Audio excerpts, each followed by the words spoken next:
we're exploring the Type 4 today, and we just like to explore it from how the inner workings is in your life. So first of all, Yong Kang, how do you know you're Type 4?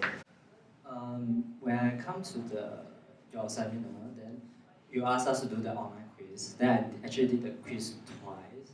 The first time I get 4 week 5 or 5 week 4. Like both 4 and 5 are quite high. But 9, 1, 6, 2 are also very high. So I did the test again, then I got 9 week 1. So when I came to the seminar, I always thought that I was like type 9 for like 5 months until you asked us to do the IFJ career interview. There was one last question that talks about Enneagram and how it relates to your career. Then as I was explaining like how I was a type 9, then I realized that I'm not type 9 because from my explanation it doesn't make sense to me, but I just said it to you anyway because it's optional. Then you came back with the email to tell me that perhaps you should look at 4 week 5 because it might be more suitable, might be more like you. And it's actually good that you brought it up because 9s and 4s are actually lookalike types, and it's very easy for you to type as one or the other. They're both kind of the withdrawing types, and with lookalike type, there's so many lookalike types on the Enneagram, so it's one kind of you not to be so quick to find your type yet or say I found my type, because you can kind of get really confused. So yeah, thanks for that, Yong Kang. Very good. And some people say it takes months to find their type, and others take years. But I think overall, like the people report that once they have found their type, it's a find a good feeling, and a lot of life suddenly falls into place and begins to make sense for them. So Yong Kang, you had a bit of a story on what happened when you found out you were type 4. So can you tell me a little bit how it went? Actually, when you tell me that to look into 4 week 5, so I just took one whole day just research on what is type 4. And then I concluded at the end of the day I was type 4, but the next thought was like, no, I don't want to be type 4. I was like half counting and half sulking because type 4 is associated with words such as like self-absorbed, individualistic, envious, then tragic, romantic, like all the words that I don't really want to be associated with. So I went through a more emotional roller coaster ride, like of acceptance. At first I was kind of like don't want to be, but then I started to accept it because like I realized that I am a type 4, but actually I also is not a type 4, because even though I have the habits of a type 4, like I may compare myself negatively to other people, but at the end of the day I could notice what I'm comparing, what I'm doing, and then I can choose a better alternative and another action and behavior. So I have a choice. So it's not exactly like I'm a type 4 that it's like a death sentence, like this is who I am, then it's fixed. I still can be mindful about my action and behavior and choose alternative. Yeah, thanks for sharing your story, and I really appreciate and understand the difficulty in accepting your type as a 4. But don't worry, actually all of us, whether we're 4 or not, we don't identify with the negative aspects of self. But 4 being one of the type that actually feels already that there's something wrong with them. So when you start to see this even more, then you become like feel even worse. But I guess it's really, I really commend you for accepting your... It's like telling me all the things I already know. Yeah, so, yeah, those are all too aware about what's wrong with them. And many times are not as aware. But yeah, thanks for sharing that. So I'm just going to look at some of the 8 qualities again. So which of these 8 qualities do you, pick a couple which most resonate with you? For me, it's like emotionally deep. Because emotionally deep come actually linked with all the other traits, like being creative, artistic, and melancholy also.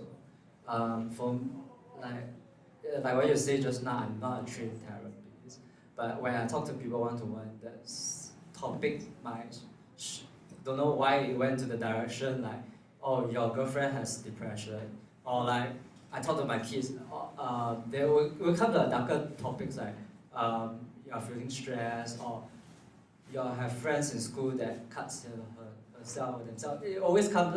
I mean, it's not always, but sometimes it will lead to the kind of like darker topics. And actually, like perhaps like because I'm very comfortable with listening to other people's stories, and also like I don't really run away from when people are expressing their emotion. I'll just be there with them. So it kinds of like, yeah, this is the emotionally deep part for type 4. And also like I know from very young age I could connect with the TV series or the movies, those really sad moments in the movies very easily. Great, thanks for these are really great illustrations on some of these qualities here. So how does emotional expression show up in your life? Usually I express it indirectly through art, music, the songs that I write. I write books, I write blog posts. Then also acting when I was doing animation. Yeah. Yeah, so that is the area that I express my emotions. Yeah, thanks. I guess what both of you are bringing up is the kind of desire within force to connect at the deepest level of that's possible and to be met at that level and to share a deep conversation rather than superficiality, which is kind of see a lot in the everyday conversations. And I think you touched a little bit, both of you, about creativity. So how does creativity operate in your life? Can you talk a little bit about that? I started writing lyrics when I was 14. Then and I do design. Sometimes I play with design, like Photoshop, and I also do animation, midlife career change. Then, but by definition of creativity doesn't, apart from the arts, right? Creativity is about like thinking out of the box. So when I was in accounting, I also do system design. I help them design a system. And even now I'm a tutor, I still do like solving mathematics problem, which also really taps into creativity also. I remember that when I was young, my mother wasn't really like so free to give me spelling, so I just used a tape recorder and just record my own voice. And that is also part of creativity because you need to resolve the problem. Like, I can't wait for my mom to give me the spelling. So that's also part of creativity.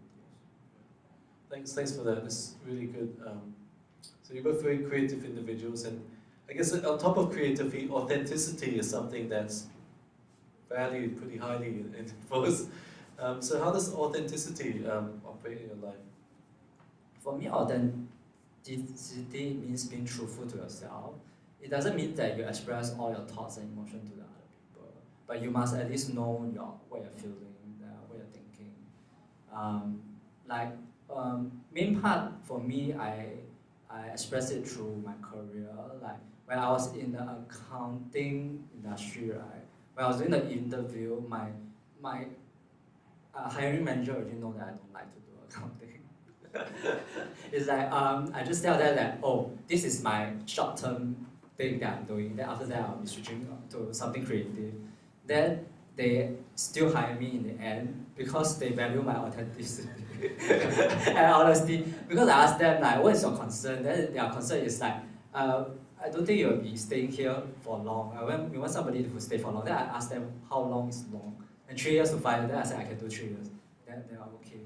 Yeah. Then for me, when I go to animation, I realized that it's not, within 3 months I realized that it's not really the thing that I do. I could actually continue and do more animation, but for me authenticity is very important, so I left the animation industry for something else. Yong Kang, do you have anything to add on some of the challenges you have as a four? I think 4 really cares for people, but sometimes the action doesn't show. Like we might be a bit aloof, and that will make us a bit easily misunderstood. Because sometimes it's because of the fear of being rejected, or like it could be like past experiences that makes you don't feel good enough. And because like another challenge for is that they like to compare themselves negatively to other people. It's not just compare positively, it's compare negatively. Like they always are able to see what's missing in life in general, especially to themselves. So many of the fours probably will have like low self-esteem. Yeah, it does sound, from hearing both of you, it's pretty tiring to be a four, and some of these negative emotions which you mentioned are, I understand for many fours that you can get caught in the loop of these emotions, and you can relive the same trauma again and again, and being unable to see the positive in those situations. So what do you think about this? It is a learning process for fours, like how to like handle their emotions or these negative feelings about themselves. Like if let's say this paper is a problem, or like what fours do really is they really like this all they can see their problems. But actually this paper, right, if you take it or you step back later, or you just take the paper down later, actually the problem is not so huge. It's, you can see the surrounding and the paper. And you don't have to clinch onto the paper so tightly. You can put it down actually. So what four needs to learn is to how to put down the emotion and not just be so absorbed to their emotions. Well, don't beat yourself up so bad. I mean, I really appreciate the full energy, and especially when I'm watching a musical or a movie, I'm moved by arts and the creativity of the four, which you guys have both demonstrated in spades. And I find that the fours are able to capture a segment of the human experience that allows entire humanity to touch the depth of their soul. And it also gives life a lot of meaning and purpose. I mean, I do understand, I do appreciate your predicament, and I do understand it can be very tiring living at the extremes of the human emotional range. So just maybe you can talk a little bit about how we can support you and the other fours in our lives. I think many of you may, after listening to the last segment on fours, you may think of maybe you know some fours in your life, and you may not know how to support them because of the strong emotions that you may not be aware of and may not be able to access. So, Yong Kang, how can we support you and the other fours in our life? Four often doesn't feel belong. Like whenever groups I'm in, I will just have like this invisible wall that I don't belong here. But I'm hesitant to say to like make them feel more included, because when you make them feel more included, it actually makes them feel that they are more fundamentally wrong with themselves and they need special attention. So what you actually could do is to include them in and create more positive and memories for them with them, because they probably have a lot of negative experiences in the past, and if you create like positive one, you will override the old one. And the thing is, like, four tends to withdraw, right? And because I also have a heavy wing five, so I tend to withdraw. So we tend to like fantasize about our relationship, like friendship. Like I will have a conversation with another person in my mind, and for months that I also never asked them out. So it would be good for other friends to really like generally get them out of their shell, and and make more positive. Thank you for that. And I think a lot of these negative experiences are particularly, I think, emotionally traumatizing for fours. I think the rest of our types don't really quite understand how deeply they can feel and how strongly they are hurt. But at the same time, Enneagram is also about integration and learning to work with some of these negative aspects of yourself. So how is knowing about yourself through self-discovery and the Enneagram and understanding your own pattern of behavior better helped you in your everyday life? Actually, for me, like a lot of the stories, the thoughts, the emotion is like gone. It's just more like I still feel fear and insecurity when I was like in groups. This is like more biological. So like the path for growth for four is to one, right? I'm actually a very systematic and organized person. So, but I do get distracted very easily by emotions, like, oh, I don't feel like doing this, or I don't do.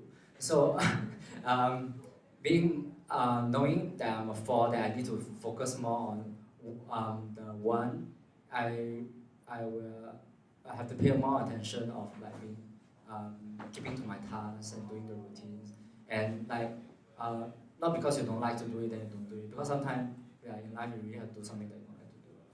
Yeah. So the one teaches me this thing about how to grow as a four. And just finally, how do you see some of the good qualities? We've looked at the 8 good qualities, all great good aspects which I'm sure many of us would love to have more of. So how do you see these good qualities of the 4 helping us who are not 4s and the world around us becoming a better place? 4 can help us see the beauty of suffering. Actually, suffering, there's a lot of merits.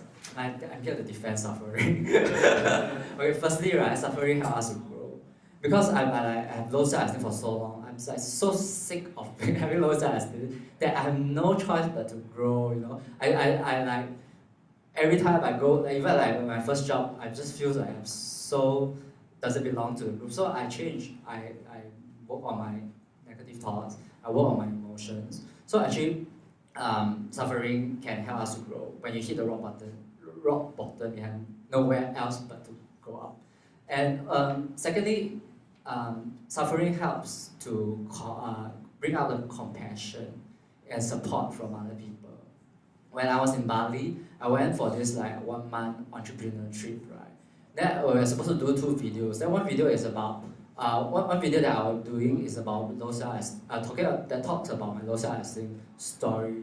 Then I was rehearsing for so many times. And every time I talk about the story, I just cry. Then when the actual day came, when I do the video, I cry in front of everybody. Then the cameraman has no sign of stopping, just continue. So I was half sobbing, half finishing the video. Then after I do the video, I get a lot of compassion and support from my friends, my peers. They could have stopped halfway, then that would really make me feel ashamed of myself because I cried in front of everybody. But they actually give me the support and compassion that I need. And third is that suffering can really connect us together, because even though our experiences are different, but the emotion we share are the same. The human emotion we share, like grief, fear, are all the same. We are going to lose our loved one. We are going to die. So force can really help us to bind us. Suffering can really bind us together. I was like in the same Bali program, right? We all have this called sugar cubes, where we left our envelopes with our names on it. Then people will like put in messages. When I was like going back to the airport, like going off the trip, I saw this note from my friend who says that, hey, I also have low self-esteem. Then I actually like share many things that you have like talked about in the video. Then again I cried on my way to the airport. But because I cried not because like because rationally, logically, you know that you're not the only person who have low self-esteem. But to hear from somebody else that, oh, your story relates to them, you really feel a connection with them. And so what force really bring is to is this connection. Like one day, actually, I'm a tuition teacher. I met my tuition teacher. Then I was asking how she was doing, and she just said that her husband just passed away 1 month ago. So my elder brother has the same tuition teacher, but my elder brother is the joyful kind. He says that, oh, if I were in the situation, I don't know what to do. But I feel that like emotions, right? Like when somebody is sharing them with your emotion, what you can do, although it will triggers you and you want to run away and avoid, you can just stay there a little bit longer than you're comfortable with. And this really helps the other person relieve some of the emotion. You don't have to give them any advice. You don't need to have even like pity them or like, oh, sorry for what you have experienced, and just walk away. You can just stay there just a little bit longer, because emotion doesn't kill you. It's only the resistance towards emotion like tears. Like crying only makes you dehydrated. That's all. So that's the beauty of suffering. Wonderful. That's a great story. Thank you so much for sharing that. Thank you. And I'd like to just add that one of the beautiful things about four, you hear it in this wonderful example here, is that fours allow us to connect with the deepest parts of our emotions that are perhaps buried, and we all have them, but they allow us to access them, and they're really not afraid to show their vulnerability or to show their emotions. And you've seen here today beautiful examples of how that can be brought about, and how they've been able to share themselves deeply with the whole room. So it's really an honor to be part of this and to listen to your stories and about what it means to be living as a four. So thank you once again.